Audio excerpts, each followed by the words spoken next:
के लिए तो ज़रूरी सवाल है। और ये सवाल बेसिकली अगर 1 से 2 साल का एमआईएस का एक्सपीरियंस है तो उसमें ये बेसिकली जो काम देने वाले लोग हैं, जो कंपनीज़ हैं और जो ऑर्गेनाइजेशन है वो पूछती है बेसिकली। तो कुछ सवाल है जैसे कि नॉर्थ रीजन और टोटल रेवेन्यू, ये यानी टोटल रेवेन्यू नॉर्थ रीजन में हमें फार्मूला के थ्रू फाइंड करना है। तो ये चीज़ हम बेसिकली कैसे फाइंड कर सकते हैं? हमें रेवेन्यू फाइंड करना है जो कि एक न्यूमेरिक वैल्यू है, और बेसिकली इन सब कामों के लिए सम इफ यूज़ करते हैं हम। तो सम इफ यूज़ कर लेंगे, कंडीशन एक ही है हमारा। इसमें रेंज सिलेक्ट कर लेंगे।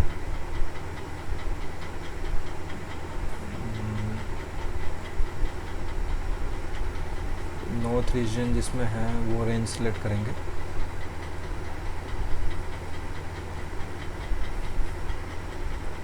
और इसमें नॉर्थ लिख देंगे। जैसा हमारा रेंज में है उसी फॉर्मेट में लिखना है। स्पेलिंग इनकरेक्ट लिखने से वो एरर करेगा। और सम रेंज सिलेक्ट कर लेंगे। रेवेन्यू चाहिए तो रेवेन्यू वाला कॉलम सिलेक्ट कर लेंगे। एंटर, ये हमारा आ गया। तो इसमें हमने सम इफ यूज़ कर लिया। ठीक,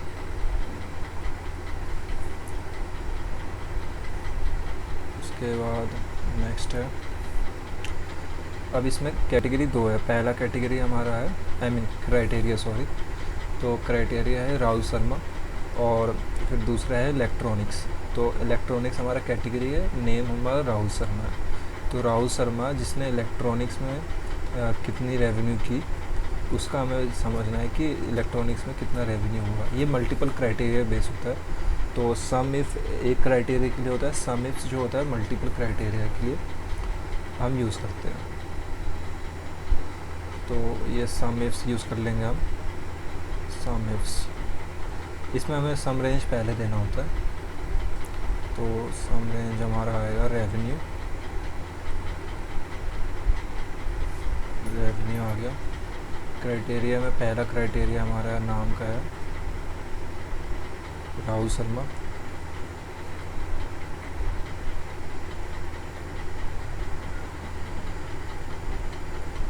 राहुल शर्मा। और दूसरा क्राइटेरिया है इलेक्ट्रॉनिक्स। राहुल शर्मा का इलेक्ट्रॉनिक्स में ही बेसिकली कैटेगरी है।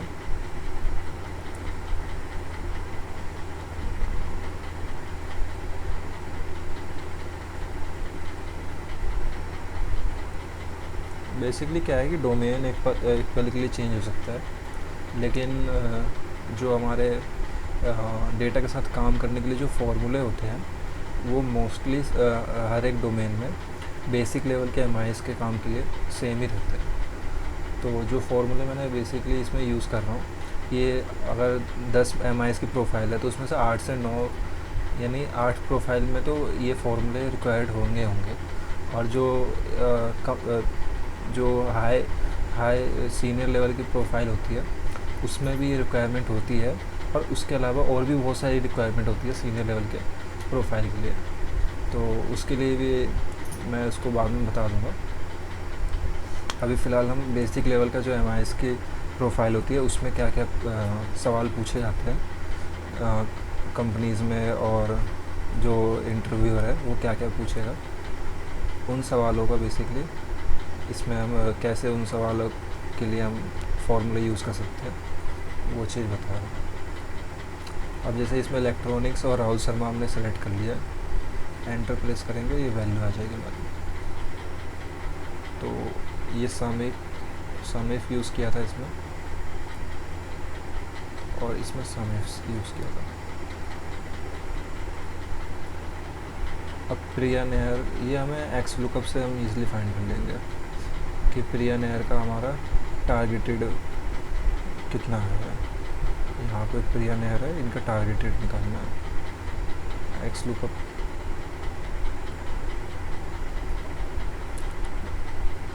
प्रिया नेहर लिख देंगे इसमें।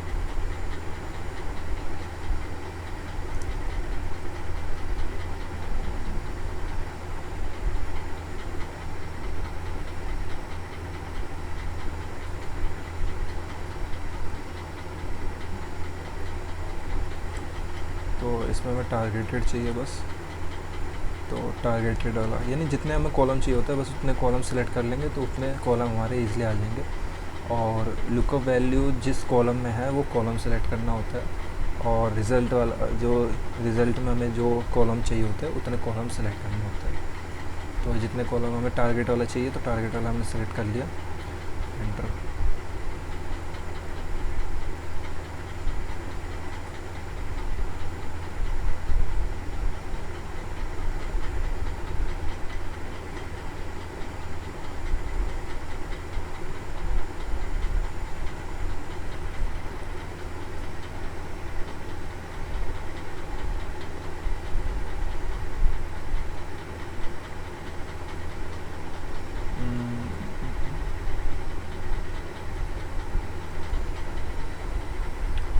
तो उस टाइम कोई फार्मूले में कोई इशू आ गया था, तो ये मैंने दोबारा फार्मूला लगाया।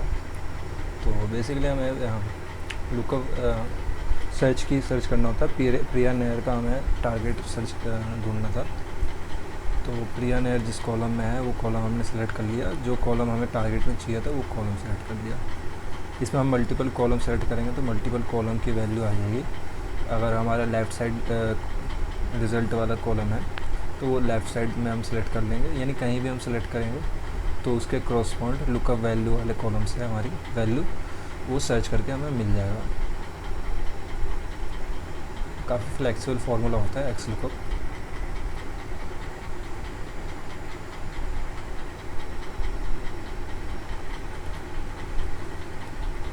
जिसमें इफ फार्मूला का यूज़ करेंगे। इफ फार्मूला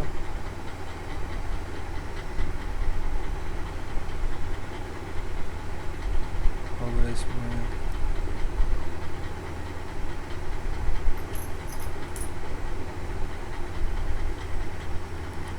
इसमें जैसे कि यहाँ पे अगर हम एक सेल सेलेक्ट कर लें और वो सेल में अगर वैल्यू 100 से ऊपर है तो हाई आ जाए, अगर 100 से कम है तो लो आ जाए।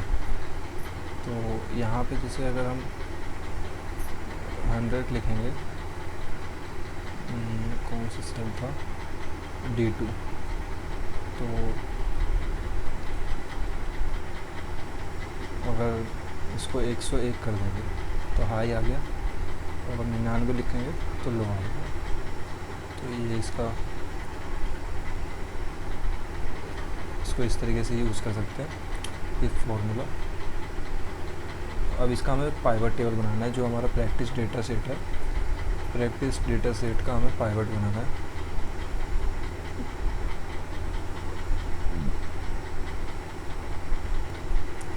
अब यहाँ पे जैसे ये पाइवट है, एग्जिस्टिंग शीट पे ले लेंगे। एग्जिस्टिंग शीट मतलब अगर हमारे पास जो पर्टिकुलर शीट पड़ा हुआ है तो उस पर हम अगर न्यू शीट करेंगे तो एक नया शीट क्रिएट हो जाएगा, जो कि मैं नहीं करना चाहता। अब यहाँ पे इस पर क्लिक करेंगे, इस पर ऐसे करके कर सकते हैं। अब जैसे इस पर क्लिक करेंगे तो ये आ जाएगा, ये आ गया, ओके कर देंगे, ओके और क्रिएट।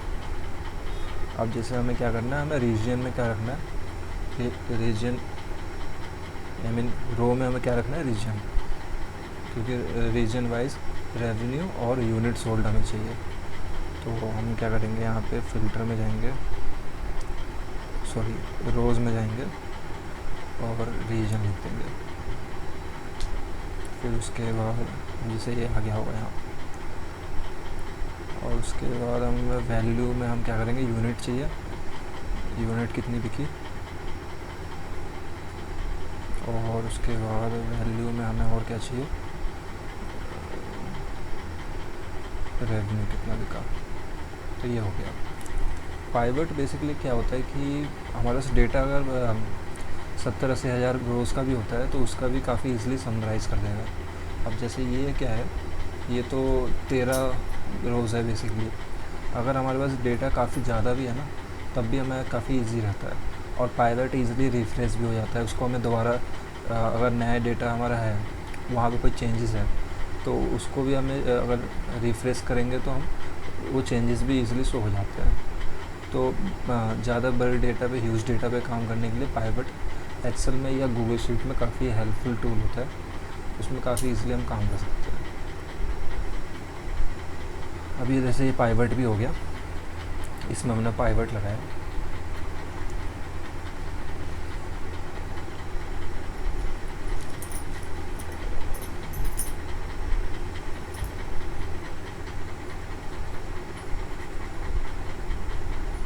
यहाँ पे हम पावर क्वेरी और पावर बीआई ईजिली यूज़ कर सकते हैं। अगर जैसे मान लो 5 मिलियन मतलब 5 लाख रोज़ है, 5 लाख रोज़ में बेसिकली बड़े ईजिली काम कर सकते हैं। एक्सेल की लिमिट क्या होती है वैसे? एक्सेल की लिमिट जो होती है वो 10 लाख रोज़ की होती है, तो उसमें 5 लाख रो इसका डेटा हम ईजिली नहीं कर सकते। अगर यहाँ पर हम चेक करें 5 मिलियन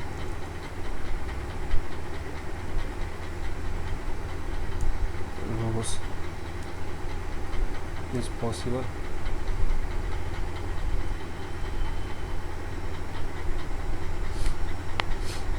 तो ये भी आ जाएगा।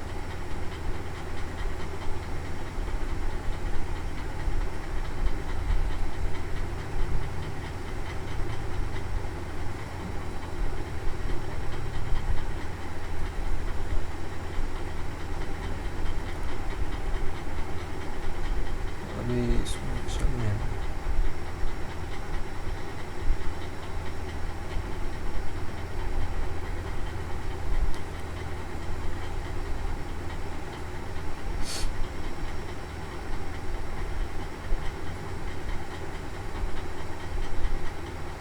अभी इसमें चल नहीं रहा।